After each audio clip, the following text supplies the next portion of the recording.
Olá, boa noite. Está no ar o Ponto de Conexão aqui na Rede RS. Agora são 21 horas e 2 minutos. Eu sou Irineu Guarnier Filho e até às 10h30 da noite estarei com vocês para falar sobre uma pesquisa inédita realizada pelo IBGE que nos traz um retrato detalhado dos efeitos provocados pelas enchentes que atingiram o Rio Grande do Sul em 2024. O levantamento investigou como a tragédia afetou a vida da população, incluindo perdas materiais, interrupção de serviços essenciais, impactos na saúde, na educação, no trabalho e na renda e também nas condições de moradia. As enchentes que atingiram o Rio Grande do Sul em 2024 marcaram a história como o maior desastre climático já enfrentado pelo estado. Além das perdas humanas e materiais, a tragédia deixou consequências profundas que ainda fazem parte da realidade de milhares de famílias gaúchas. Agora, uma pesquisa inédita do IBGE apresenta um retrato detalhado desses impactos. O levantamento revela como as enchentes afetaram a moradia, a saúde, a educação, o trabalho, a renda e o acesso a serviços essenciais, além de mostrar que os efeitos do desastre foram sentidos de forma desigual entre diferentes regiões, grupos sociais e setores da economia.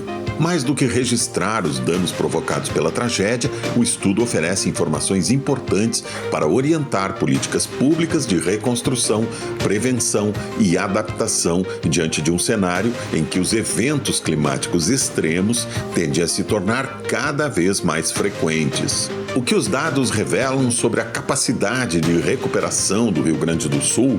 Quais são os principais desafios que ainda permanecem? O Estado está mais preparado para enfrentar novas enchentes? E quais lições essa experiência deixa para gestores públicos e para toda a sociedade? Este é o assunto do Ponto de Conexão de hoje.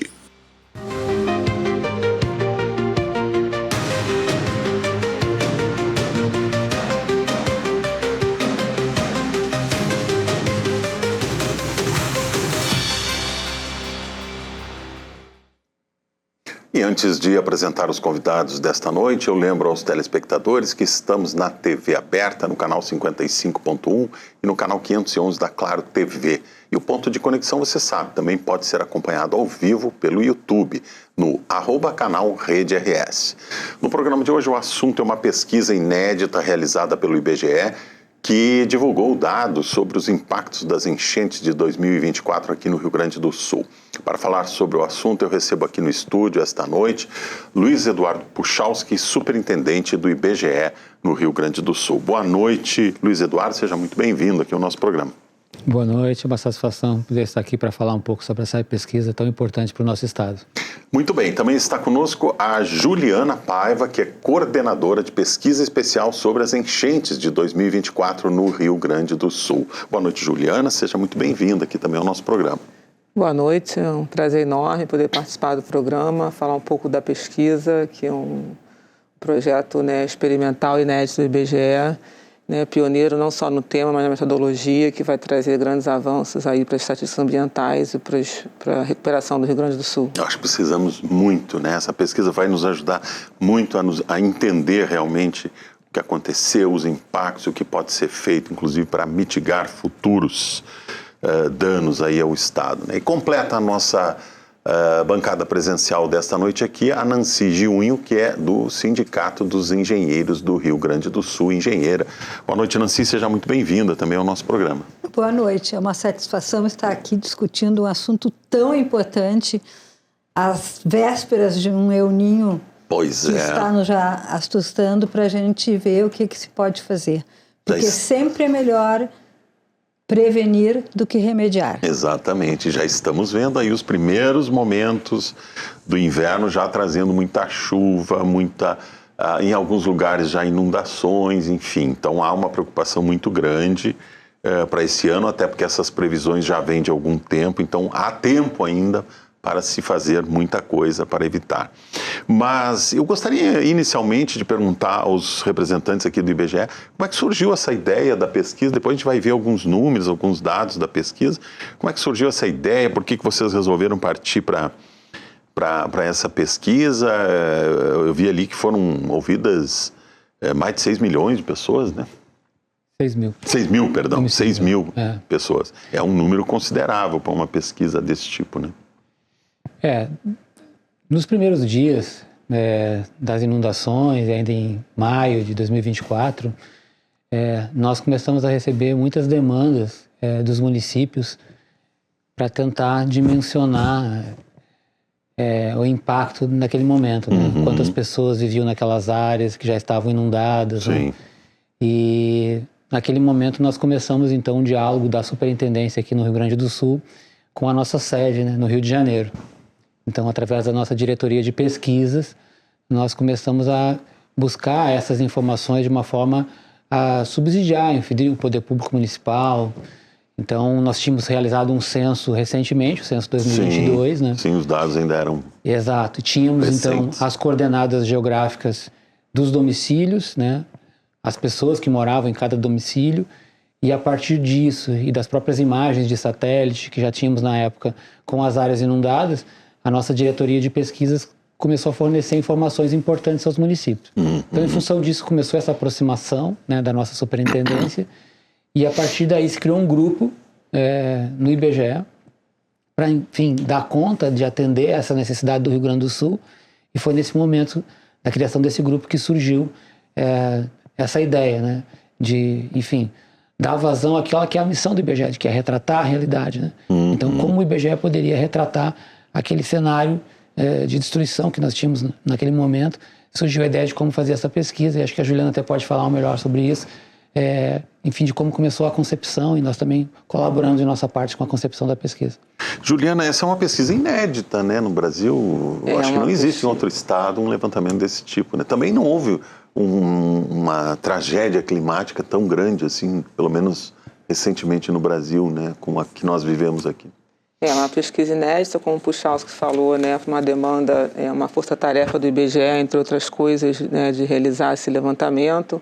A gente iniciou o projeto logo quando foi acionado, né, no período final das enchentes, né. Vocês começaram ali, logo no finalzinho da enchente. Finalzinho, né. 2024 ainda, né. E o que traz essa pesquisa é justamente o olhar das pessoas que viveram a enchente, né? Os dados que a gente tinha era muito de satélite, da Defesa Civil, né? E a gente começou a olhar o que o resto do mundo estava fazendo sobre isso, as recomendações internacionais da ONU, do Banco Mundial. Então, ela é pioneira no sentido de que a forma de coletar foi diferente, foi feita por telefone, uma coisa inédita, né, no IBGE, uma recomendação internacional que usa essa coleta, até porque os domicílios estão destruídos, então, para você acessar a forma mais rápida, mais efetiva e com custo menor, né. A gente também evolui nas estatísticas ambientais, né, para poder ter dados que a gente até hoje não tinha, que é uma demanda, né, do IBGE entrar nessa pauta da estatística. Então, a pesquisa é um marco por causa também das estatísticas ambientais. Sim. E a gente começou a debater dentro, não estava no programa da casa essa pesquisa, né, mas a gente mediu esforços para tentar colocar o mais rápido possível a campo e trazer os resultados, né. E a gente inovou fazendo por telefone, né? Então foi uma coleta, a gente teve algumas dificuldades a campo para poder as pessoas atenderem o telefone do IBGE. Sim, muitos perderam os telefones nas enchentes. Mas a gente teve a nossa, a gente usou os dados do censo, né? E a gente conseguia, a gente teve até 80% dos telefones ainda estavam corretos, né? A gente teve, nosso problema era a confiança do número, né? Quem é que atende o telefone hoje em dia, né? A gente tem muito difícil, o telefone desconhecido, né? Mas a boa notícia, assim, quando a gente conseguia que as pessoas atendessem o telefone, a receptividade era muito grande da pesquisa. Elas gostavam de falar do assunto. As pessoas querem falar. Apesar de ser um assunto doloroso, né, para muita gente, muito delicado, elas gostavam de falar do assunto, né? E outro tema interessante é que elas, às vezes, não se identificavam. Você foi impactado pelas chuvas? Ah, não fui. Mas quando você começava a perguntar, mas a sua casa não sofreu, o seu dia a dia, o seu trabalho, o seu deslocamento, aí ela percebia que ela era impactada. Claro. Então, a dimensão da tragédia é muito maior até de quem passou por ela sem perceber. Sim, né? sim. Então, isso foi um ponto muito que a gente interessante. também conseguiu captar. Pesquisas como essa, Nancy, são fundamentais, né, para a gente até prevenir aí novos desastres, né, como você mencionou na sua primeira fala, né? Estamos aí com uma previsão de um El Niño muito forte para esse ano. Provavelmente vamos ter muita chuva. E temos que pensar em prevenção, né? Com certeza. Primeiro eu quero parabenizar o IBGE por essa pesquisa, que eu acho que é fundamental, né?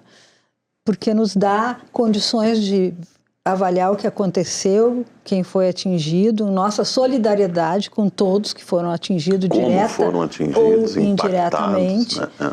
E, sem dúvida, hoje é inegável as mudanças climáticas. Nós não temos mais como dizer que não. Elas chegaram, a gente tinha alertas de cientistas, por isso que eu digo assim, que é importante a técnica e a ciência para embasar as decisões, né, políticas, no sentido de que a população tenha uma melhor qualidade de vida. Faz 2 ou 3 décadas que os cientistas vêm alertando, né? Agora a gente está vendo lá o verão europeu, né? E já há um alerta que nós possivelmente teremos aí um verão também extremamente forte. Então, além do inverno, já estamos começar a pensar lá na frente no verão. Mas eu queria então entrar em alguns números. É claro que não dá para mostrar tudo, a pesquisa é muito ampla, detalhada, minuciosa.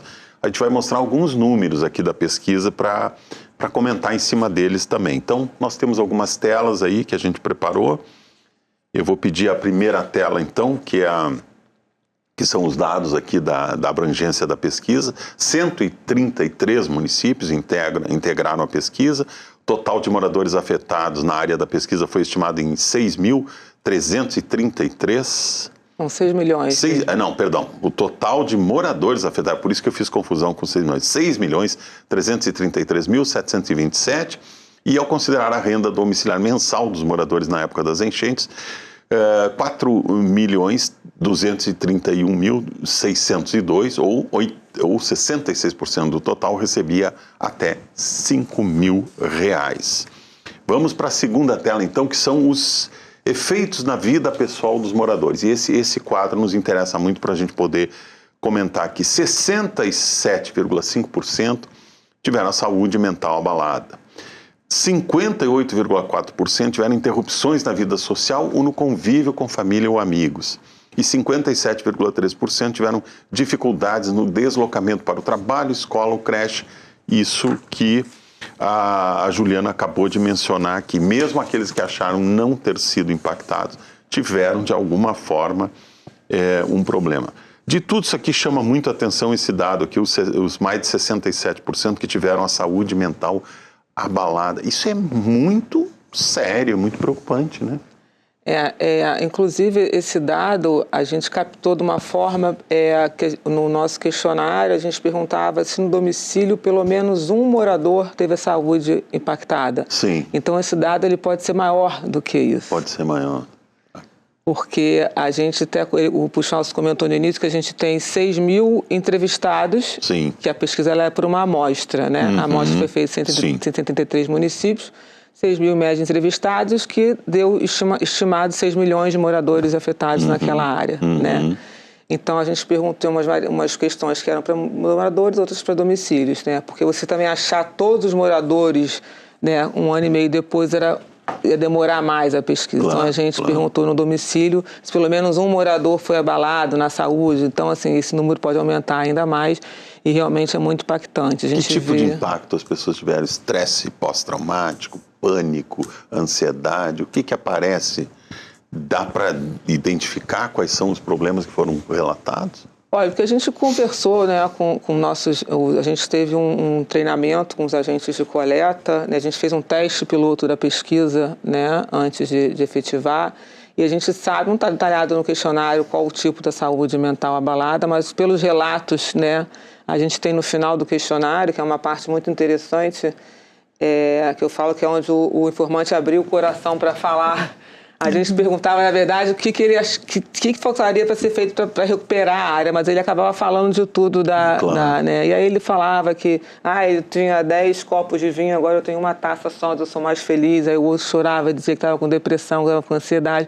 Então, o mais citado era a depressão, era a ansiedade. E ontem, nas reportagens, a gente via o pessoal citando que hoje não pode falar, que vai chover em El Niño, que começa a tomar remédio. E é um efeito que está durando aí até hoje. E ela falou da qualidade de vida, que é um aspecto investigado na pesquisa também, que a gente percebe que É importante não deixar morrer o assunto, né? Porque, assim, às vezes, a tal da memória fraca que a gente tem, mas que é um assunto que tem que ser debatido sempre. Inclusive, a questão do trauma, né? A gente percebe que começa uma chuva, qualquer chuva, as pessoas ficam muito receio de que volte a acontecer, né? E o não saber onde morar. É um impacto, assim, terrível, porque tem as raízes das pessoas, né, no seu local. Sim. Né? Muitas pessoas já sabiam que moravam em locais sujeitos à inundação, mas é o local delas, da vida, do vô, do tio, enfim. E de uma hora para outra, a história parece que é rasgada e jogada fora. Em né? alguns casos ela desaparece mesmo, perdem todos os documentos, fotografias, tudo, lembranças. Eu me lembro que na época se falava muito ali na questão daquela população aqui do bairro Arquipélago, né, das ilhas de Porto Alegre. Bom, mas as pessoas estão ali, sabem que vão ser inundadas, alagadas, por que elas não são retiradas dali, não se mudam? São pessoas que viveram a vida toda ali, várias gerações, trabalham com pesca, trabalham com barcos, trabalham com... A vida deles tem aquela atividade fluvial ali, né? Quer dizer, tira eles, coloca lá na zona sul de Porto Alegre, coloca em qualquer outro bairro de Porto Alegre, não tem nem o que fazer, não sabem nem o que fazer para trabalhar, para tudo, né? Então, por isso as pessoas também continuam, às vezes, nos locais considerados de risco, né? Porque a vida delas foi construída ali, né? E, assim, eu... Naquele momento da enchente, procurei também ajudar os servidores do IBGE, né, de alguma forma.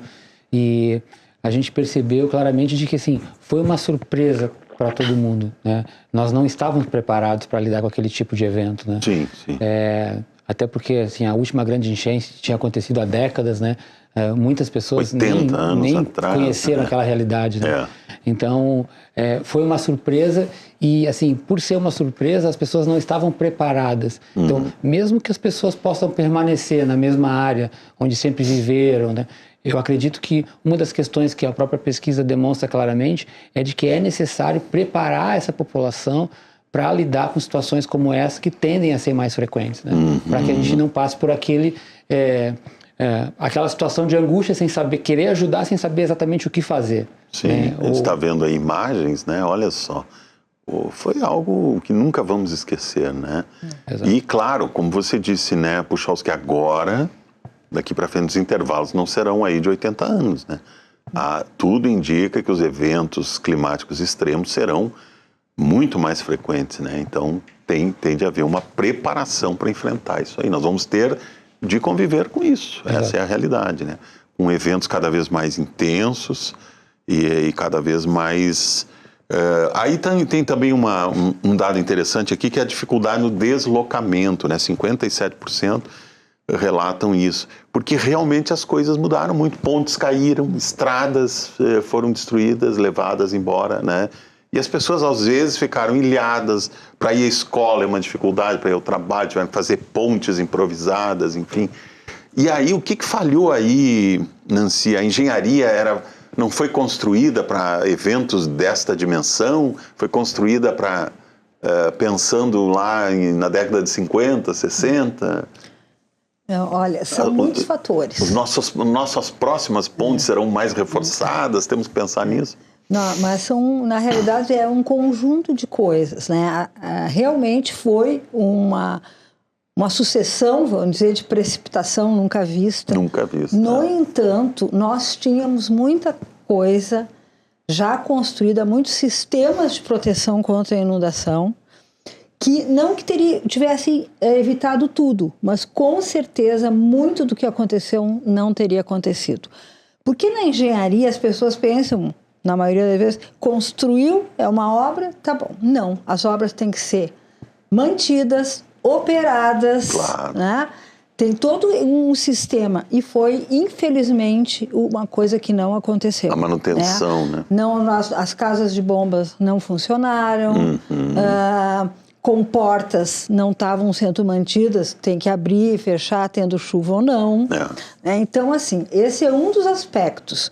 O outro é que continua se permitindo a construção. Eu não estou nem falando das populações que já estão localizadas há muitos anos, mas novas construções em áreas de risco, seja na margem dos cursos d'água, seja nas encostas, porque as encostas também vieram abaixo e isso aí fez com que os rios ainda extravasassem mais ainda. Então, a outra questão é a do desmatamento das margens, né? Todos os cursos d'água, eles têm o que se chama mata ciliar, né? E essa mata ciliar, ela ajuda, porque a chuva que cai, ela infiltra, escorre, e as folhas também. Então, não teria chegado aos cursos d'água tanta água a ponto desse grande extravasamento. Parte seria retida pela mata ciliar. Exatamente. E parecia também, e a gente já ouviu outro engenheiro aqui uma vez, esses cálculos de resistência, enfim, das pontes, pilares e tudo, eram feitos para uma outra época, né? Quando não eram bem dimensionados para aquela época, para aquela força de água, para aquela... Hoje, talvez esses cálculos tenham de ser revistos, né, Nancy? Eu acho que tem que ser revistos, com certeza, né? Tem que ser mais reforçados. Tem um conjunto de obras que já tinha, inclusive, recurso financeiro, tá? Para elaborar novos projetos, também, infelizmente, não foram realizados. Então, agora está se correndo contra o tempo, né? Isso lá se vão 2 anos, já poderia ter sido feito mais coisas ainda, né? Então, realmente, uma das coisas é ser uma linguagem simples para a população, né? A população não tem obrigação de entender que a vazão é tanto, que subiu tantos metros. A jusante, a montante. Mas coisas simples, de repente não jogar o resíduo no chão, não desmatar, cuidar se está subindo um pouquinho a água. Sistemas de alarme é outra coisa fundamental. Em vários países, né, a gente vê que acontecem coisas graves, eles salvam mas vidas, imediatamente está dando alerta. A gente já está com um sistema melhor de alerta, chega no celular das pessoas. A gente estava comentando que o alerta toca, mas só que a gente não sabe o que fazer. Lá nos países desenvolvidos, eles sabem o que fazer. Sabem para onde correr. Aqui a gente toca, não sabe se vai embora. Juliana, né? Que alguns dias atrás estava em reunião e aí teve o alerta da Defesa Civil. Estava se aproximando um temporal de Porto Alegre. Aquele que dispara no celular. Todos os celulares tocaram ao mesmo tempo. Tá, mas aí a gente faz o quê? Fica onde está, sai, o que a gente faz? Então, quer dizer, o alerta ele é muito importante, mas a população precisa estar preparada para saber o que fazer quando recebe o alerta. Para onde correr, onde se reunir, quais são as rotas de fuga, tudo isso tem que estar muito bem treinado, internalizado para que numa situação como essa as pessoas saibam o que fazer. Hoje é como disse o Puxal, toca no celular, a gente sabe que vem alguma coisa terrível, mas não sabe o que fazer, né? Bom, vamos passar para a próxima tela, que também tem dados muito interessantes aqui. O impacto do desastre climático nos domicílios. E aí a gente vê o seguinte, né? O total de domicílios na área mais afetada pelas enchentes foi estimado em 2.328.093, né? 55% dos moradores avaliaram que seus domicílios sofreram algum tipo de dano na estrutura após as enchentes.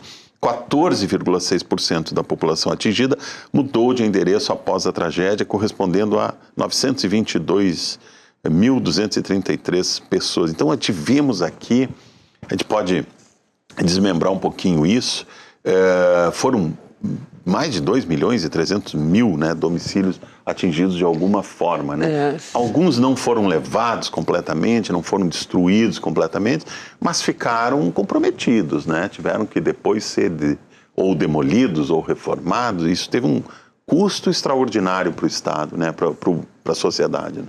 A gente estava comentando, né? Se você olhar a porcentagem dos destruídos é 3,5%. Isso dá em torno...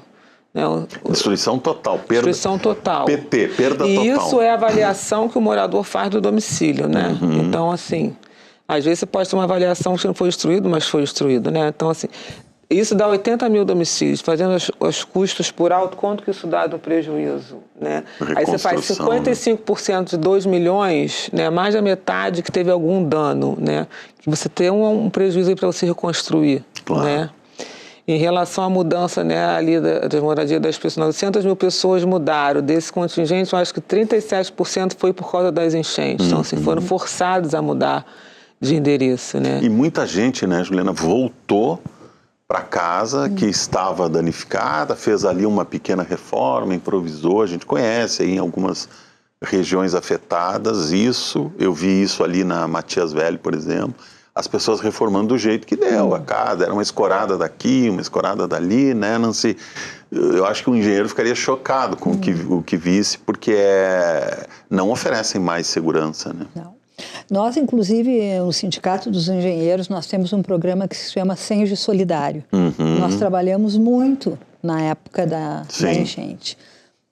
Fazendo avaliação, né, da situação das casas, laudos, se as pessoas poderiam ficar, não poderiam ficar, se aquela casa realmente estava sem condições de retorno. Fizemos em vários, no Vale do Taquari, aqui na região metropolitana também de Porto Alegre, e uma outra ação também feita foram laudos dos galpões de reciclagem de resíduos, tá? Porque muitos vieram abaixo, são famílias que trabalham inteira, não tinha, então nós reconstruímos alguns, construímos banheiros também, e eu vi que na pesquisa do IBGE mostra muito a população com renda inferior a 5 mil, né, reais, foram aquelas sem a mínima condição.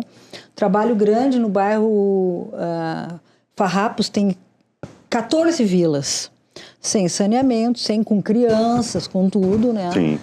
E as pessoas sem saber o que fazer. A gente acabou construindo banheiros, orientando as pessoas, né? Então, é um trabalho, assim, importante, porque, eu digo, o engenheiro também tem um papel social fundamental. Claro, com certeza. Esse percentual de mudança, né? Você pega os que não mudaram, foi maior. E tem muita essa característica, 14,6% mudaram, então, né? São os que não quase mudaram, 1 milhão de pessoas. E os que não mudaram, justamente, a gente pode até pensar que desse motivo, né? Não mudaram porque né, não tem para onde ir, né? Ou a resistência de sair, porque toda a tradição, a cultura de morar ali, né? Não sabe para onde ir. Voltaram para um lugar que está dentro da mancha da inundação, né? Ou seja, podem ser alagados de novo. Muitos ficaram nas ruas, e ontem a gente fez um programa aqui sobre a população de rua e como o poder público está se preparando para o inverno, e a gente viu que aumentou muito, assim, aumentou significativamente a população de rua, primeiro com a pandemia e depois com a enchente. Muita gente não teve para onde voltar e ficou morando nas ruas, né? E 14,6%, quase 1 milhão de pessoas, mudaram de endereço após a tragédia. Esses nem puderam voltar mais para onde vivia. E aí a gente tem aqui quase 1 milhão de pessoas se movimentando. É uma migração interna impressionante. A gente só via isso naqueles países da África, em guerra, não é? Que as populações eram obrigadas a migrar de uma região para outra por causa das guerras, da violência. E aqui a gente tem agora um movimento migratório interno forte. Muita gente foi para Santa Catarina, muita gente foi para o litoral, enfim, um movimento migratório interno muito forte em razão da enchente. Como é que isso afeta a sociedade como um todo, Puchalski? A pergunta que fica é assim, por exemplo, na região metropolitana, né? Nós tivemos Canoas, um município fortemente impactado, praticamente metade do município ficou inundado, né? Sim. Então, assim, boa parte dessa população que saiu de Canoas pode ter migrado para outros municípios da região metropolitana, onde a gente tem, né, uma topografia diferente, um município mais elevado. E assim, como esse município recebeu essa população? Esse município estava preparado para receber essa população? Né? É uma pergunta que fica, né? O IBGE, nesse momento, por exemplo, precisamos aguardar o próximo censo demográfico em 2030, para saber para onde essas pessoas foram. Porque a pesquisa, infelizmente, não dá conta de chegar nessa informação. Sim. Mas a gente sabe que isso tem um impacto também para a administração pública desses municípios, né, que receberam essa população. E a gente fica se perguntando, não foram também para outras áreas de risco? Para onde essas pessoas foram? A gente não tem essa dimensão. Então, é realmente algo que pode demandar política pública também nesses municípios que não foram tão fortemente impactados, mas que receberam essa população. Com certeza. Você vê como é importante a pesquisa, né? Quanto a gente já conseguiu de informação nessa pesquisa e quanto que a gente pode ter muito mais se a gente tiver esse recurso, tempo para poder fazer. Só nesse item aí que a gente está debatendo, a gente já teria aí mais uma pesquisa para saber onde é que foram essas pessoas, onde é que elas estão vivendo, como elas estão vivendo. Né? Em que direção foi. A gente sabe que ali na região dos vales, ali, Lajeado, por exemplo, Estrela, que foram muito afetados, muita gente foi para municípios vizinhos, ali, Guaporé, que é mais alto, ali, Alto Feliz, vários lugares, assim, não me lembro agora, enfim, vários municípios que ficam ali à margem da BR-386 receberam muita população da noite para o dia, assim, famílias inteiras que chegaram. Vamos para a próxima tela, gente, que é o impacto na educação e mercado de trabalho.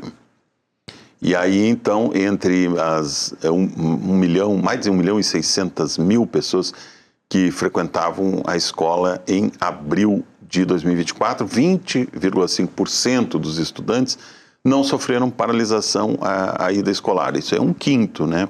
78,9% deixaram de comparecer temporário ou permanentemente à escola na época das enchentes, né? E entre os moradores que interromperam, quase todos, 94%, já tinham retomado a presença na instituição de ensino no período da coleta. Bom, felizmente, esse é o dado menos preocupante, que aí a grande parte conseguiu voltar. Mas tem uma parte aí muito grande também que não voltou e nem voltou mais para a escola. Houve uma evasão muito grande nesse período, né? Nesse pós-enchente aí, né? Isso afeta a educação, né? Porque gente que perdeu o ano, voltou, teve que repetir ano. Então, assim, tem um impacto também na vida dos estudantes, da nova geração, população mais jovem, foi muito impactada, assim como havia sido também na pandemia. Essa geração pegou aí duas tragédias aí pela frente, né? 2 choques muito grandes, né? A gente vê ali 78,9% deixaram de comparecer. É um percentual altíssimo, né? E cai muito naquela que a gente falou no início, né? A pessoa não se sente impactada, mas o seu filho deixou de ir à escola, deixou de ir para a creche, né? Isso é um impacto na vida. Como é que isso vai refletir lá adiante na formação dela, né? Um ano praticamente perdido ali, que muitos tiveram. Alguns conteúdos foram recuperados, enfim. Mas menos mal que 94% à época da pesquisa já haviam conseguido voltar para suas instituições. E a gente tem mais uma tela ainda, que é a continuação dessa, né, dos impactos na educação e mercado de trabalho, que mostram outros dados interessantes também. Antes da enchente, mais de 3 milhões de moradores nas áreas pesquisadas desempenhavam trabalho remunerado formal e informal. 56,4% dos indivíduos que trabalhavam antes das inundações interromperam esse exercício de trabalho remunerado durante as enchentes. No período da coleta, a inserção em trabalho remunerado mostrou recuperação, alcançando aí um total similar ao de antes das enchentes, 3 milhões, mais de 3 milhões de pessoas. Então, nesse aspecto, parece que o impacto não foi ainda tão grande, né? Quase todos conseguiram voltar ao trabalho, né? A questão é justamente aquele período, né, de interrupção, né? Porque as pessoas estavam em abrigos, porque não tinham acesso ao próprio local de trabalho, porque as estradas estavam interditadas, e com todo esse prejuízo que as pessoas tiveram nos seus domicílios, né? Você perder a fonte de renda, mesmo que seja por 2, 3 meses, né? Isso tem um impacto enorme, né? Então, mesmo que a gente tenha retomado uma condição parecida pós-enchente, o impacto na vida financeira das pessoas, certamente, ele se prolonga por um tempo bastante grande, em função do prejuízo que elas tiveram e do fato de ter perdido a remuneração, pelo menos por algum tempo, né? Isso desorganiza completamente a vida das pessoas, perde o crédito, fica com dificuldade de, né, tem que vender um bem que conseguiu salvar da enchente, um automóvel, alguma coisa assim. Bom, os efeitos são devastadores aí em muitas áreas, né? Agora, parece ainda que assim, mesmo com a recuperação que a gente conseguiu em 2 anos, parece que o Estado se recuperou muito rapidamente em alguns aspectos, a infraestrutura, estradas, rodovias, pontes, o aeroporto que esteve fechado aí por quase 8 meses, enfim, houve uma recuperação. Mas quando a gente vai para a vida individual, para a vida das famílias, a gente vê que essa recuperação ela é mais lenta, né, Nancy? As pessoas têm mais dificuldade de reconstruir a casa, né? Um aeroporto se reconstruiu em pouco tempo, né? Mas aí tem lá 400 bilhões de verbas federais injetadas, enfim. E a economia popular não tem essa resiliência. Não tem mesmo, né? A gente tem um mapeamento de vilas irregulares, né? Que é outra questão, assim, que quem vê a cidade formal muitas vezes não acha que na minha cidade não tem, mas nós temos uma população grande, né? Vivendo em áreas sujeitas à inundação, sujeitas a escorregamento, tudo está encadeado na realidade. E, por exemplo, o município de Eldorado, né? Ele foi praticamente todo destruído. Sim, né? 100% foi atingido. Nunca poderia ter cidade ali. Eu trabalhei muitos anos na Metroplan e os parcelamentos do solo a gente aprovava ou não. E a gente não aprovou loteamentos naquela área porque sabia, é uma turfeira sujeita à inundação na área do arquipélago, mas aí entra o poder discricionário de quem aprova, sim, né? Sim. E realmente a população de mais baixa renda, né? Eu entrevistei muitas pessoas ali de Eldorado. Nós, em Porto Alegre a gente não conseguia comprar, mas a gente vai morar em Eldorado e trabalhar em Porto Alegre. Botaram tudo que tinha para morar lá. Sim. Então agora vão ter que fazer obras extremamente caras, porque o famoso é uma cidade, dique, né? aquele, é uma né? cidade. Agora tem que fazer aquele enorme dique que não está ainda concluído, né, Nancy? Não. Estamos já entrando no inverno, com muita chuva, os rios estão enchendo e aquele dique não ficou pronto, né? E talvez demore muito ainda para ficar pronto, né? E nem sei se ele está sendo construído. Está sendo refeito o projeto ainda. O projeto ainda está na fase de projeto, né? É complicado. Bom, nós tivemos 2 anos aí, né, para fazer muita coisa. Eu acho que aqui em Porto Alegre alguma coisa foi feita, se refez alguma coisa, assim, mas de modo geral, outro dia a gente conversava num programa aqui com prefeitos do interior, de modo geral, muito pouca coisa foi feita ainda, né? Muito pouca coisa. Obras assim que eram essenciais, né? Diques.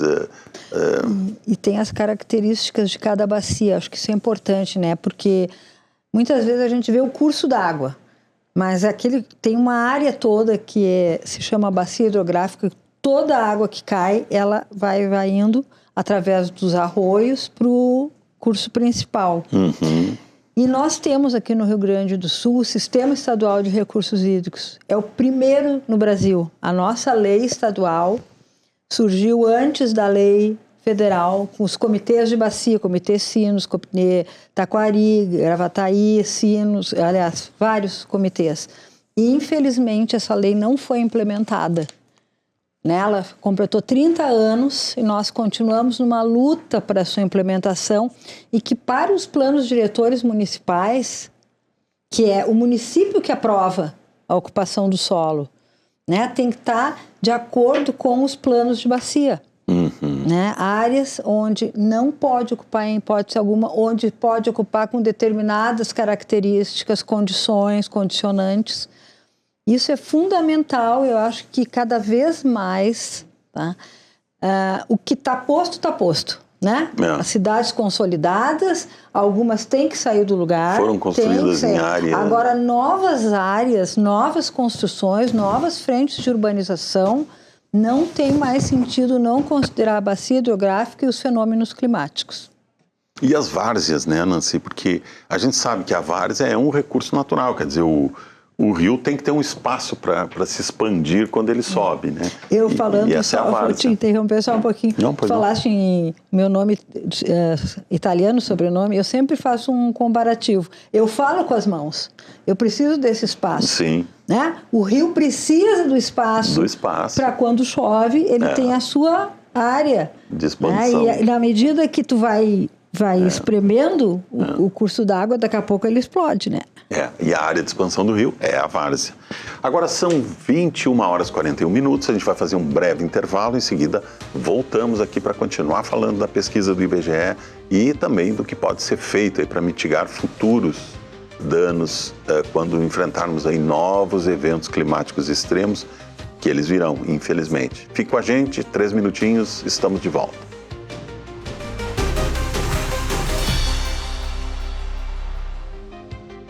Estamos de volta com o Ponto de Conexão, que hoje fala sobre uma pesquisa inédita realizada pelo IBGE e que nos traz um retrato detalhado dos efeitos provocados pelas enchentes que atingiram o Rio Grande do Sul em 2024. Participam do programa esta noite Luiz Eduardo Puchalski, superintendente do IBGE aqui no Rio Grande do Sul, Juliana Paiva, coordenadora da pesquisa especial sobre as enchentes de 2024 no Rio Grande do Sul, e Nancy de Unho, que é engenheira e representando aqui o Sindicato dos Engenheiros do Rio Grande do Sul.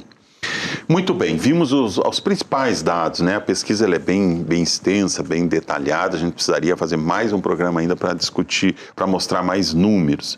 Mas eu queria perguntar agora para vocês o seguinte, vamos tentar agora fazer uma avaliação mais ampla do que a gente viu aí nessa fotografia, que ela é bem precisa, é uma fotografia muito realista do que aconteceu, né?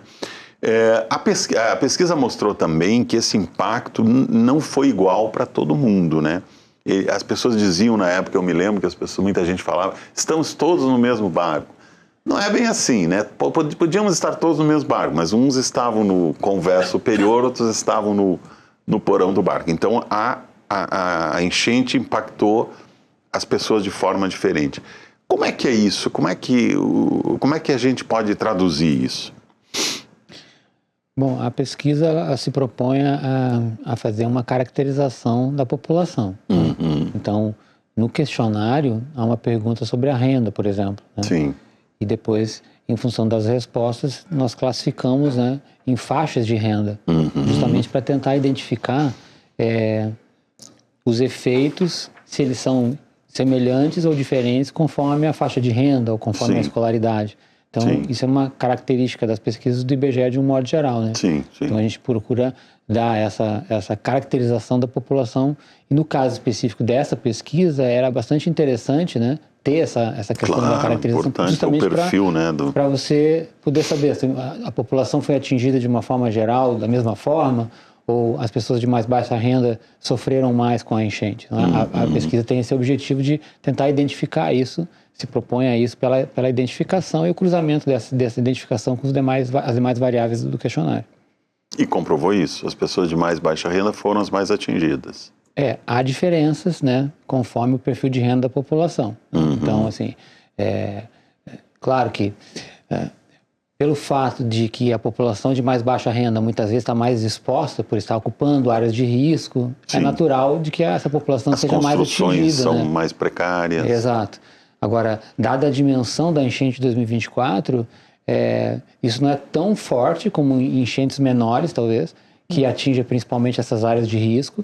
Mas em 2024 a enchente teve uma dimensão tamanha que acabou atingindo parcelas da população que normalmente não são atingidas, mas que foram em 2024. Isso também é um dado interessante da pesquisa. Sim. Quando você faz uma análise, né, que o Puchalski está falando, quando você cruza, por exemplo, os impactos no domicílio, a avaliação do dano sofrido, você vê todas as classes domiciliares por renda foram afetadas. Sim. É claro que aquelas que ganham mais de 10 mil, elas têm menos percentual que foi afetado, porque elas são menos na sociedade, né? Sim, quem ganha mais de 10 mil... O número é menor, né? No número do Rio Grande do Sul ele é menor, então ele é menos afetado. Mas você vê uma distribuição bem, né, que todos foram afetados, né? Com as suas especificidades, porque você ganha menos, né? Essa população é menor, mas todas, de uma certa forma, foram afetadas. Né? Mas a precariedade, né, das construções, né, Nancy, a gente viu, assim, casas caindo como... se fossem castelos de cartas, né? E outras casas que resistiram bem, né? Há uma diferença muito grande no nível das construções, né? Eu acho que os colegas colocaram bem. A cheia de 2024, ela atingiu todas... Ela foi democrática, né? Ela atingiu todo mundo. Mas, com certeza, a população de mais baixa renda, como foi dito aqui, já mora em áreas mais vulneráveis. Né? Então, foi onde conseguiram morar. As construções são muito precárias. Muitos, inclusive, sem banheiros, a gente viu, sem condição. Sim. Né? E a própria questão, assim, para onde vão as pessoas, né? A média renda, alta, tem sempre alguém que vai receber bem na sua casa, que tem condições. De repente, as famílias, né, vão se agregando, né? Vão se agregando, faz um puxadinho, não sei o quê, daqui a pouco não tem nem para onde ir. Então, a capacidade atingiu vamos dizer, a população como um todo, mas a capacidade de recuperação ela é bem diferente. A gente tem um dado na pesquisa que é 726 mil pessoas, né, 726 mil domicílios, pelo menos uma pessoa passou a noite fora de casa após as enchentes. Né? E o destino dessas pessoas, mais de 80% era a casa de amigos ou parentes. Então isso aí tem... A gente viu, inclusive, muito próximo de nós aí, pessoas conhecidas, enfim, que não foram exatamente atingidas. A casa não foi inundada, não foi alagada, não houve perda, mas tiveram de sair de casa, porque ficaram sem energia, ficaram sem água, ficaram, né? E aí também, até por uma questão de segurança, tiveram que sair, né? Energia e água foi um dos impactos mais incidentes nos domicílios. É o que o pessoal fala, né? Muita gente. Teve. Mesmo aqueles que não tiveram danos ao prédio, enfim, ficaram sem água, ficaram sem luz. É um reflexo, um reflexo da enchente. Né? E tiveram que sair das moradias e voltar depois. Claro, quando voltaram, as moradias estavam lá, estavam inteiras, e tudo, então o prejuízo foi menor. Mas também tiveram de buscar outros lugares para viver nesse período, né? Mas qual vocês acham que é a principal revelação trazida por essa pesquisa? O que mais marcou vocês que estiveram trabalhando com esses números, esses dados e esses depoimentos que vão além dos números, né? A questão humana, né?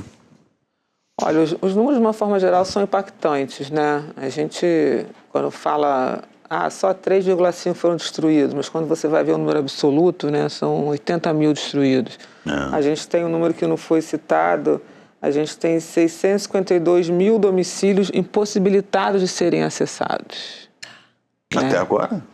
Não, isso no período, abril e maio. Né? Ficaram um tempo que as pessoas não podiam voltar. E desses aí você tem em torno de 128 mil que teve pelo menos um resgate. Né? E isso é pelo menos um morador. Então esse número pode ser ainda muito maior. Pode ser maior. Né? E aí desse contingente, a maioria do resgate foi feito por voluntários, ou seja, não estamos preparados para fazer o resgate. Né? É um dado, né, importantíssimo para que a gente tenha que fazer da prevenção, né, para agir rapidamente, em resposta rápida. E também 70% foi feito por meio aquáticos, né, e por voluntários. Barcos, né? Os barcos foram fundamentais. Sim. E, então a gente via lá no Rio, a gente tem a imagem do surfista famoso que veio para cá fazer o resgate de jet ski, que marcou. Então, assim, é um dado que chama a atenção da pesquisa, que reflete o que aconteceu. Né? A gente não tem um valor assim absoluto, mas o contingente é assustador de gente que foi resgatada. No primeiro momento, a gente que estava aqui viu, inclusive, que os resgates eram feitos, inclusive, pela própria população.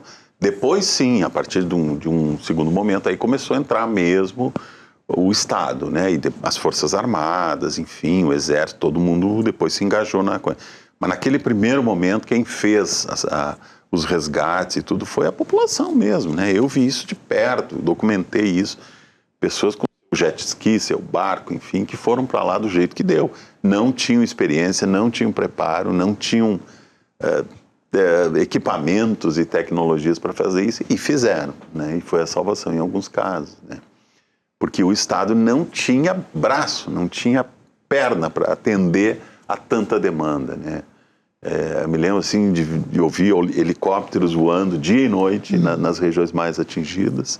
Até à noite os helicópteros trabalhavam e aquilo ali era uma gota d'água, né? Quer dizer, mal conseguia atender. O grande resgate mesmo acabou sendo feito pela população, que não tem preparo para isso, né? Vocês acham que de lá para cá evoluímos nessa questão? Estamos mais preparados agora? Como é que estamos? Eu penso que tem muitas iniciativas no sentido de preparar a população. Há poucos dias eu vi uma informação sobre um curso que a Universidade de Santa Maria está oferecendo à população para preparar voluntários para situações como essa. Eu acho que são iniciativas que deveriam se multiplicar, assim, no sentido de preparar a população. Mas ainda há essas questões, como a gente conversou, de que, bom, recebo um alerta no celular da Defesa Civil, o que eu faço agora? Eu acho que ainda precisa investir nisso, né? Investir em preparar melhor a população. Eu lembro que nós, na superintendência do IBGE, numa sexta-feira, não me recordo bem o dia, mas no início de maio, nós saímos de lá tranquilos, imaginando que jamais a água chegaria até ali, né? E voltamos no sábado para retirar os veículos do IBGE de dentro do prédio e quase não conseguimos retirar todos, né? O último veículo, quando a gente foi tirar, a água já estava passando por cima do capô do carro, quase não conseguimos tirar. Nossa. Então, assim, não havia um protocolo para essa situação. Bom, a partir de determinada cota de elevação do rio, tem que fazer tal coisa. Tem que retirar os veículos, tem que subir os equipamentos para o andar de cima. Não havia. Então, eu acho que esse tipo de preparação da população, ele ainda precisa ser melhorado, porque como a gente estava conversando, né, com o aquecimento do planeta, eventos como esse tendem a ser mais comuns, né?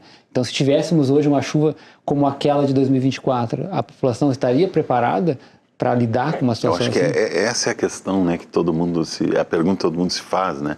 Estamos preparados, mais preparados 2 anos depois? Será que estamos? A gente tem uma pergunta dessa na pesquisa sobre o conhecimento de medidas preventivas, né? E eu acho que não atinge nem 40% que conhecem essas medidas preventivas, né?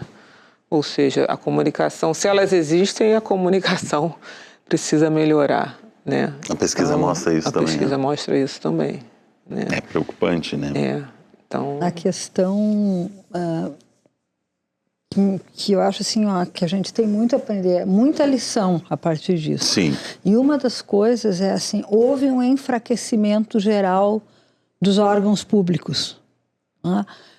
Tanto na esfera do planejamento regional, os órgãos ambientais, a legislação ambiental foi afrouxada, tá? Existe um mercado imobiliário sedento por construções, reduzindo as áreas, cada vez mais as áreas verdes, aí veio inclusive como se fosse uma lição do exterior, mas aqui nós temos o IPH, Instituto de Pesquisas Hidráulicas, que mostra da URGS, né? Que as áreas verdes são fundamentais, elas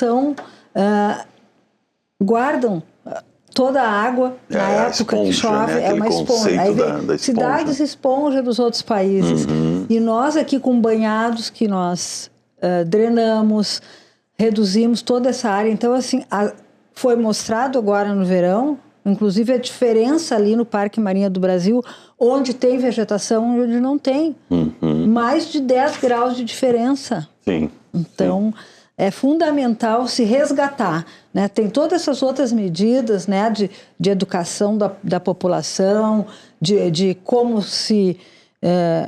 o que fazer quando tocar o celular, mas nós temos, assim, além das obras estruturais que têm que ser feitas, a gente tem que, de repente, retomar e reforçar as estruturas públicas, porque o serviço público é justamente para dar condição, né? Inclusive no sentido de reduzir as desigualdades sociais. E outra coisa que vem junto com a enchente são as doenças de veiculação hídrica, né? Que é muito sério. Sim, tivemos na época surtos, né? De leptospirose, várias doenças, bactérias, enfim... Porque essas águas se misturam, né? São águas de esgoto, águas... Eu vi de perto isso, é uma coisa assustadora. Um óleo sujo, uma água... Nem dá para dizer que é água, né? Um lodo. Agora, como é que a pesquisa pode ajudar as autoridades no planejamento público? Claro que a essa altura, eu acho que os nossos gestores públicos, nossos governantes já estão examinando com lupa essa pesquisa. Como é que ela pode ser útil e ajudar no planejamento melhor das cidades, enfim, das políticas públicas? Assim, os dados, eles vão sempre mostrar que as ações... Primeiro, assim, essa é a medida preventiva, né? Se a primeira que tem que ser melhorada, né? A outra pergunta tem satisfação do trabalho de recuperação. A maioria também não está satisfeita, é um outro dado da pesquisa, né? Nem 50%, mais de 50% está insatisfeito com os trabalhos de recuperação. Isso é sintomático, né? Então, assim, os dados que eles têm em mãos, os impactos dos domicílios, né? A área que está destruída, como é que vai fazer essa recuperação, por que eles foram destruídos, né? Que política pública tem que ser feita ali, né? Por que a gente tem a incidência de pontes destruídas, né? Qual é a engenharia que tem que fazer ali para que essas pontes não serem destruídas, os resgates aquáticos sendo por voluntários, por que não foram os órgãos oficiais, né? O que tem que ser feito ali de política pública, né, um enfrentamento, o que não deu certo, o que as pessoas foram para os abrigos que foram, tem os áreas de abrigo também agora, o destino das pessoas que estavam a noite fora, né, por que as pessoas foram, quanto você tem que formar de destino dessas pessoas, a evacuação, como é que foi feita, né, são dados para serem estudados. Naqueles primeiros dias tivemos problemas em alguns abrigos até, quando estavam juntos homens, mulheres, crianças, enfim, tivemos alguns casos de assédio nos abrigos, depois houve uma segregação, uma separação ali que teve de ser feita, né, para evitar esse tipo de coisa. A pesquisa, sendo um pioneiro experimental, a gente abre aí um leque de assuntos que podem ser investigados mais a fundo para tratar. A gente, como costumo dizer, né, cada tópico, cada item, cada bloco da pesquisa daria uma pesquisa inteira. Dá para desdobrar. Né, desdobrar, né? O que aconteceu, o que precisa ser feito, né, e ouvir a população, que é o mais importante, né, para de subsídios para retratar o que aconteceu, né? E qual deve ser a prioridade na reconstrução? O que vocês acham que tem que atacar primeiro agora? Eu penso que há essa questão da legislação ambiental, que ela bem colocou, né? Acho que é muito importante isso. A gente sabe que a própria exploração, da forma como ela é feita, né, contribui também para o próprio aquecimento do planeta, né? Então, acho que é preciso refletir sobre isso também. Há uma grande necessidade, né, das empresas em criar espaços para empreendimentos imobiliários, mas, por outro lado, quando você olha para os dados dos últimos 2 censos demográficos, Porto Alegre passou de 50 mil domicílios vagos para 100 mil domicílios vagos entre 2010 e 2022. Então, isso tem que estar sendo observado, né, pelo poder público, né? É necessário continuar expandindo, né, destruindo matas ciliares, entrando em áreas que são áreas de escape de rio para dar vazão a uma necessidade de imóveis. Será que há toda essa necessidade, né, de ampliação? Então, acho que os danos que a pesquisa demonstra claramente quais foram, a dimensão desses danos, eles servem como alerta para questões de prevenção também. Né? Assim, né? O que nós poderíamos estar fazendo, que tipo de restrição a gente pode impor, né? Para evitar que, enfim, a atividade econômica acabe contribuindo para que a gente tenha, numa situação como essa, estamos mais vulneráveis em situações como essa. Né? Sim. A questão da educação também, né? Como é que você vai agir para as pessoas não interromperem a sua vida, né? Que tipo de política ali você tem que fazer num desastre, né? Uma nossa colega do IBGE que está com a gente aqui nessa divulgação, ela fala que nem todo evento climático, nem toda chuva torna um desastre. O desastre ele acontece quando ele toma dimensões de catástrofe que destroem as coisas, né? Em princípio, chuvas mesmo fortes não deveriam causar. Não são desastres, né? E aí esse do Rio Grande do Sul teve a questão do movimento das massas, né? Que é mais ainda do que as chuvas, né? Então, é uma política que a pesquisa traz, você não interrompe, recuperou a educação ali, o trabalho, mas o momento poderia, né? A gente se perguntou, a pesquisa foi, os enchentes foram em 24, a coleta foi de setembro de 25 até fevereiro de 26. A gente tem uma pesquisa experimental, que para o futuro, uma metodologia que está pronta, que infelizmente os desastres estão aí, né, vão acontecer de novo, para ser aplicada mais rapidamente, ter respostas mais rápidas, para que a gente possa agir mais rápido, né? E usar o que a gente tem para tomar medidas preventivas até lá, né? Até eu lembro do lançamento da pesquisa ontem, né? De uma imagem de satélite que mostra, né, o deslocamento de massa na borda de um rio e tem a imagem de satélite antes da enchente de 24 e depois da enchente de 24. E antes da enchente, a mata ciliar praticamente não existia. Não existia. Né? Então, o deslocamento de massa é o barranco que cai para dentro do rio. Exato. E é levado pelo rio. Exato. A gente, na época, trouxe aqui o pessoal do IPH, né? E outros pesquisadores da URGS disseram que encontraram na Lagoa dos Patos, né, aquela terra, fundo da Lagoa dos Patos, aquela terra vermelha lá das Missões, lá do noroeste do estado, que é muito característica daquela região, né, aquela terra vermelha, região da soja e tal. E aquela terra é argilosa, enfim, ela é muito típica daquela região. E foi encontrada no fundo da Lagoa dos Patos. Quer dizer, olha o que ela viajou, que andou, atravessou o estado. também não se tinha, né, às vezes uma compreensão muito grande, assim, de como funciona toda a bacia hidrográfica do estado, né? Agora, por exemplo, eu vi ontem que saiu um alerta porque estava chovendo muito nas cabeceiras dos rios Taquariantas, enfim, dos rios que acabam desaguando no Guaíba, Jacuí e outros, né? Então a população já começou a se dar conta disso. Se chover lá na região noroeste ou lá na serra, essa água vai chegar em Porto Alegre em algum momento. E mais adiante vai chegar lá na Zona Sul, Pelotas, Rio Grande, etc. Mas, Nancy, o que os engenheiros acham que precisa ser prioridade na reconstrução? Por exemplo, o Muro da Mauá, tão criticado, funcionou, né? Funcionou e poderia ter funcionado melhor. Melhor ainda, né? A água não passou por cima do muro, né? Não passou por cima. Então, assim, as obras de contenção, como eu coloco, bem operadas, com manutenção, elas funcionam. É uma solução, diques, muros, esse tipo de coisa, com portas? Sim. Quanto mais a gente puder evitar isso, melhor. Mas aí depende do que a gente está falando, de como o solo está ocupado, do uso e ocupação do solo. Em alguns casos não há mais o que fazer. Então, não podemos tirar o centro de Porto Alegre do centro. O centro de São Leopoldo, por exemplo, né? Tem uma cortina ali, né? Foi imigração alemã.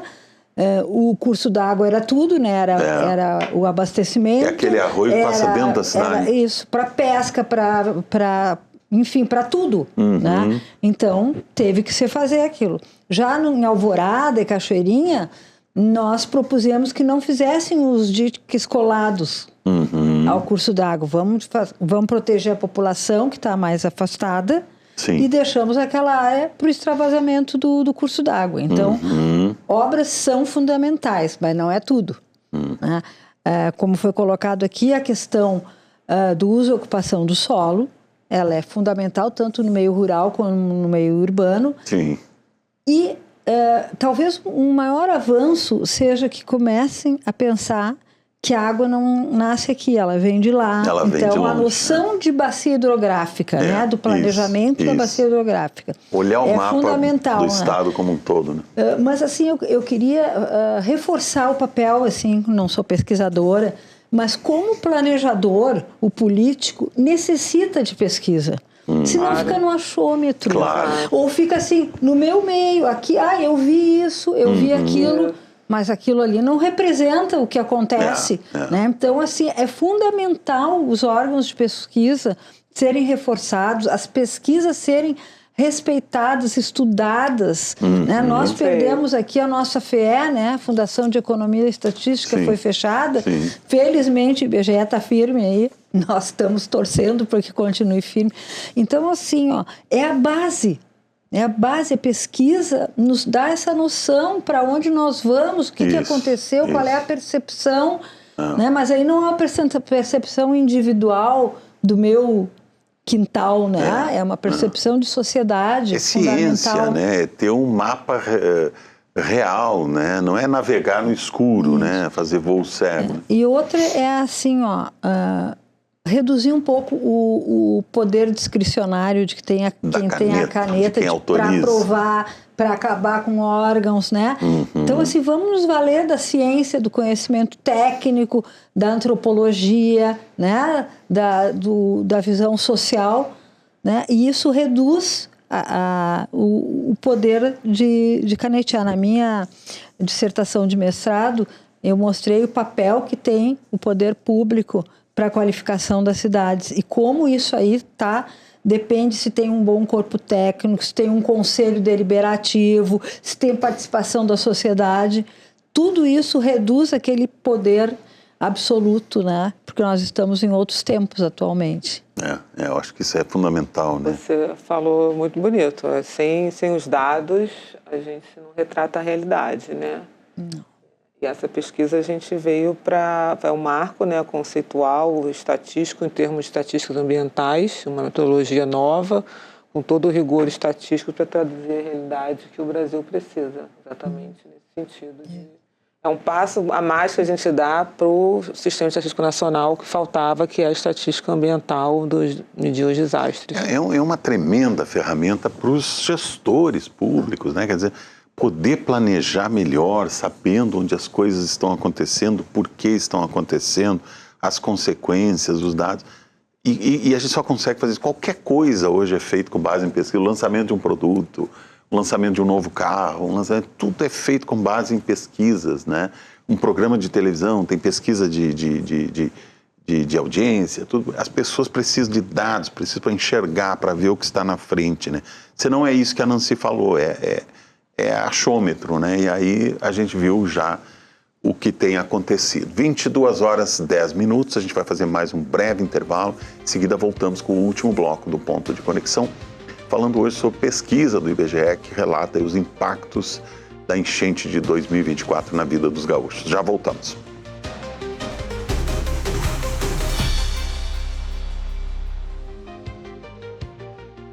Muito bem, estamos de volta com o Ponto de Conexão aqui na Rede RS. Eu continuo conversando com os nossos convidados sobre uma pesquisa realizada pelo IBGE que trouxe dados muito importantes aí sobre os impactos das enchentes no Rio Grande do Sul em 2024 e dados que podem ajudar os nossos gestores, as nossas autoridades a planejarem melhor as suas ações, obras, enfim, para que essa tragédia nunca mais se repita. A gente conversava aqui no intervalo, o programa voltou, nós estávamos conversando aqui sobre os bastidores da pesquisa. É difícil fazer uma pesquisa hoje em dia, né, Juliana, por telefone, quando as pessoas não atendem mais telefone, têm medo de golpes, de que clonem a sua voz, enfim. Como é que vocês fizeram isso? Como é que vocês conseguiram obter esses dados por telefone? Olha, foi um desafio, né? Porque, assim, ao mesmo tempo que é um marco inédito a coleta 100%, né, domiciliar por telefone, a gente teve um grande desafio, um aprendizado, porque as pessoas realmente, a taxa de atendimento, não atendimento, a taxa é alta. As pessoas têm muito receio, né?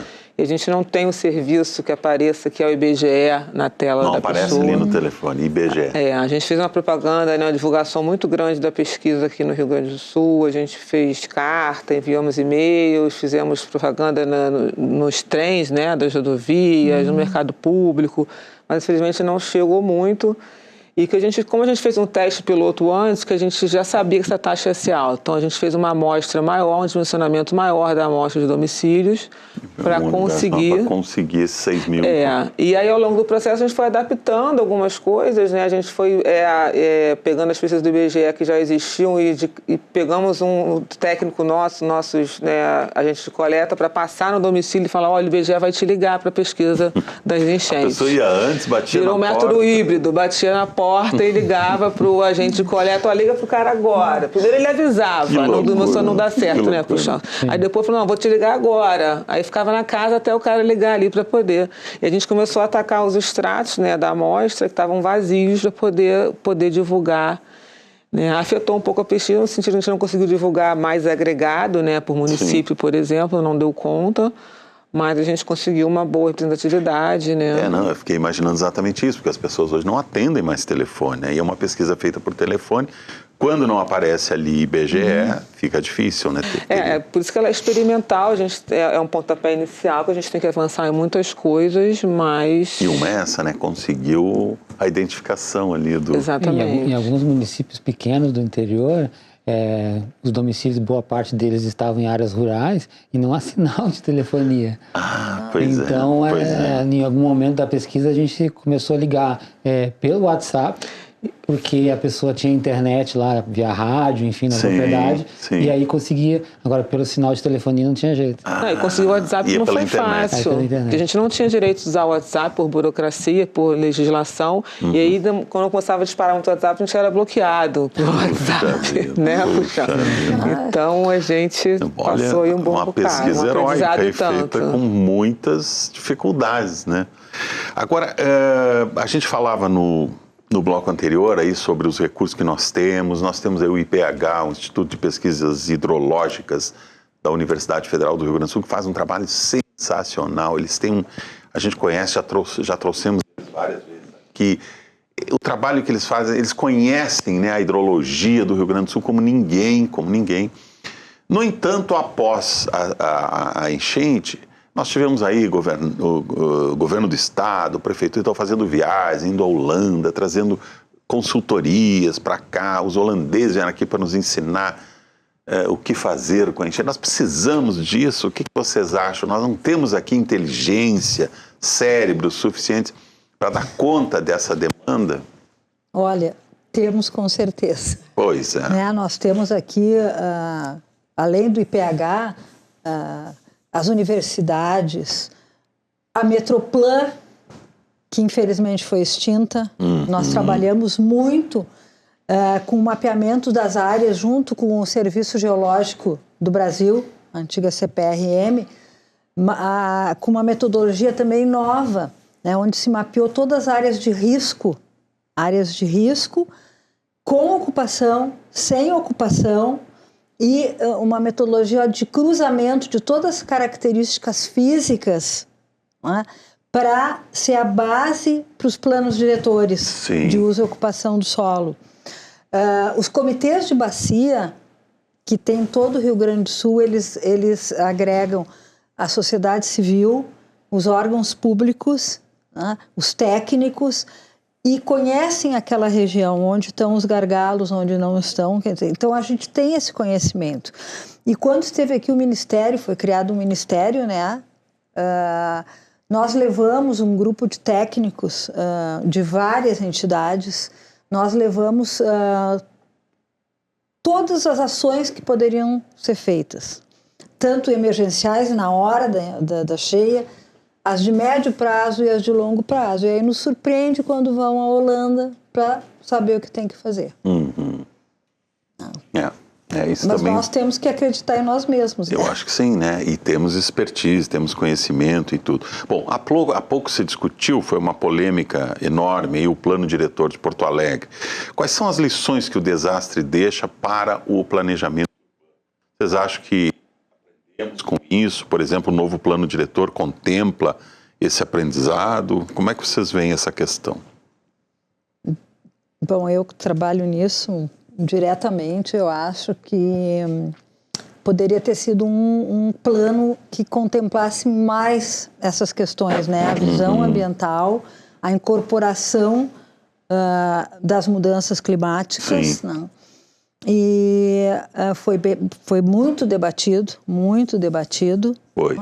Tem avanços, não estou dizendo que não tenha, mas também tem muitas decisões desse plano que nos causam muita preocupação, que é a redução de algumas áreas ainda que deveriam ser mantidas, o aumento das edificações, porque aí entra em questões não só climáticas, né? O aumento do trânsito, a questão da mobilidade urbana, por exemplo, ao longo da Avenida Ipiranga, está sendo proposto uma densificação com prédios muito altos. Se a gente olha para dentro do Arroio de Luve, ainda se vê esgoto correndo, vira e mexe, tem que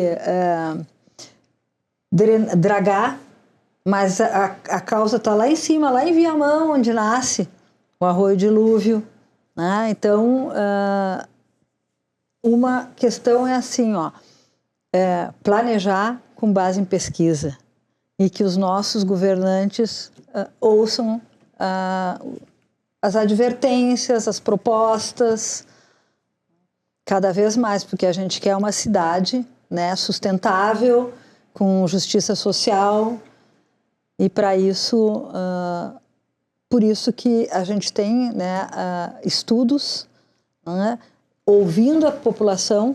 Eu acho que é outra coisa fundamental, a participação da população, porque a população sente diretamente, né, e aí isso mostrou a pesquisa, né, o que se viu da pesquisa, as questões que abalaram o trabalho, a educação, doenças, foi a própria população que mostrou.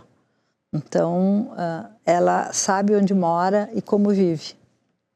Quais são, na opinião de vocês, os impactos mais duradouros aí, identificados pela pesquisa? O que ainda vai nos assombrar por mais algum tempo? E como é que vocês avaliam a resiliência da população que passou por tudo isso? Olha, em termos de impacto, acho que o que fica é a saúde mental, né? O medo de acontecer de novo. Eu acho que é um que fica... É um grande... grande... trauma, né? Um grande trauma, né? Porque o resto você pode reconstruir, né? Como uma informante nos relatou, né? Eu tinha 10 taxas de vinho, mas só me interessa mesmo uma. Vivo melhor por causa disso, mas o medo continua, né? E em termos da dimensão, né, da tragédia mesmo física, do tamanho, né? Quando você vê 6 milhões de pessoas atingidas, né? O impacto aí você já vê... Isso numa população de mais ou menos 11 milhões. Isso a gente pegou 103 municípios, né? Uma amostra da área mais abrangida, né? Então, assim, na área mais atingida. E a diversidade de impactos, né? A população falou desde o seu dia a dia até o trabalho, a perda de rendimento, né? Sim. A diversidade de impactos que o desastre provocou. Nós tivemos um impacto, sem dúvida, muito grande na renda das famílias, né? Quais são os setores da economia que vão demorar mais para se recuperar? Porque muitos ainda não se recuperaram. Indústrias foram destruídas, estão sendo reconstruídas em outros lugares. Algumas não voltarão mais, fecharam as portas. Na verdade, assim, o que a pesquisa mostra de uma forma muito clara é de que a abrangência do fenômeno foi muito grande. Então, assim, praticamente atingiu... Eu lembro quando a gente conversava, né, no momento do planejamento da pesquisa, de que atingiu a população de um modo geral. Então, assim, nós conversávamos, vamos investigar as pessoas que estão na área inundada ou não, todo o município. E a gente pensava, bom, o impacto é tamanho que praticamente toda a população está impactada.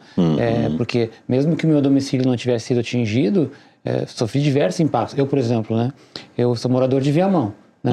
Viamão era a única saída praticamente de Porto Alegre naquele momento, né? Isso. Então, assim, impactou a população de Viamão de um modo geral, mesmo que as pessoas não tivessem seu domicílio inundado, mesmo que... Claro. E a economia, claro, vai sofrer impactos disso. Inclusive, para o próximo censo agropecuário, que o IBGE deve fazer no ano que vem, há um bloco de perguntas sobre a questão ambiental nos estabelecimentos agropecuários e o teste que nós fizemos recentemente foi em Viamão, que é um município que não foi tão impactado quanto Canoas, quanto Eldorado, um pouco mais alto, isolado. Mas que percebemos pelas respostas das pessoas que participaram do teste de que houve impactos também no escoamento da produção, né, porque as estradas estavam todas, né, claro, superlotadas. Então, assim, dá para dizer que são poucos os setores da economia que não foram de algum modo impactados. Eu lembro na região, por exemplo, de Caxias do Sul, né? E quando a gente conversava também do planejamento da pesquisa, claro que teve a questão dos deslizamentos de terra, mas a cidade de Caxias do Sul ficou isolada por um bom tempo, né? Então, as indústrias pararam porque não tinham mais insumos, né? E isso é algo que se prolonga ao longo do tempo, o impacto demora, né, a passar. Então, eu acredito que a economia do Rio Grande do Sul teve um impacto severo desse evento, atingindo praticamente todos os setores. Né? Não se tem um número ainda, não se conseguiu quantificar esse prejuízo, ou vocês têm alguma ideia disso? Assim, o IBGE tem as suas pesquisas econômicas, né, estruturais, então, assim, nós vamos ter dados de 2024, talvez com o passar do tempo, para a própria evolução dos números, será possível dimensionar melhor isso, né? Quais os setores que foram mais impactados, mas a princípio, pelos dados da pesquisa, o que a gente consegue ver é a dimensão do evento. Por ser um evento de dimensão tamanha, impactou praticamente todos os setores. Né? Sim, exatamente. A gente viu aí a desaceleração que houve no período, principalmente ali na Serra Gaúcha, o turismo, por exemplo, que é muito forte, né? Recebia um volume enorme, 1 milhão de turistas por ano ali no Vale dos Vinhedos, aquela região, e as pessoas ficaram sem o aeroporto, que era a porta de entrada para a Serra, né? E aí o turismo parou, praticamente não fechou completamente as portas, porque recebia a população de Porto Alegre, conseguia se deslocar, enfim. Quando os caminhos foram reabertos, as pessoas voltaram rapidamente aí a Serra. E depois aí voltou, quando o aeroporto finalmente voltou a funcionar. Agora também é uma situação bem complicada a nossa com esse aeroporto aí, né, Nancy? É uma área de várzea ali, a várzea do Rio Gravataí, né? E sempre foi uma área crítica para a aviação ali. Nós temos neblina, nevoeiro no inverno, uma área baixa e sujeita a novos alagamentos. Né? Eu não sei se as obras que fizeram ali são obras suficientes para dar conta desse risco, né? Fizeram obras especiais para a proteção do aeroporto, que também tem algumas controvérsias se elas serão suficientes ou não. Pois é. Mas é uma área que recebeu investimentos específicos, né? Sim, para isso. Para isso. Há pouco, não faz muito, a direção da Fraport, a empresa alemã que opera o aeroporto, disse, né? Nós não continuaremos mais no Rio Grande do Sul se houver outro alagamento daquela dimensão, porque não dá para reconstruir um aeroporto a cada 2 anos, né? Muito bem, nós vamos chegando aqui ao final do nosso programa. Queria muito agradecer aqui a participação do Luiz Eduardo Puchalski, superintendente do IBGE no Rio Grande do Sul, da Juliana Paiva, coordenadora da pesquisa especial sobre as enchentes de 2024 no estado, e a Nancy Giuinho, que é do engenheiro e do Sindicato dos Engenheiros do Rio Grande do Sul. Não perguntei o teu cargo lá, qual é o teu cargo? Sou do Conselho Técnico Conselho Técnico, isso, engenheira civil. Civil. Muito bem. Então, muito obrigado pela participação de vocês, pelas informações que nos trouxeram. Agradeço também ao nosso público que nos acompanhou durante o programa. Acho que muitas informações aqui para a gente refletir. Lembro também que estamos na TV aberta, no canal 55.1 e no canal 511 da Claro TV, e que o programa pode ser visto também no YouTube, @canal Rede RS. Uma boa noite para todos, até amanhã às 9 da noite estaremos aqui.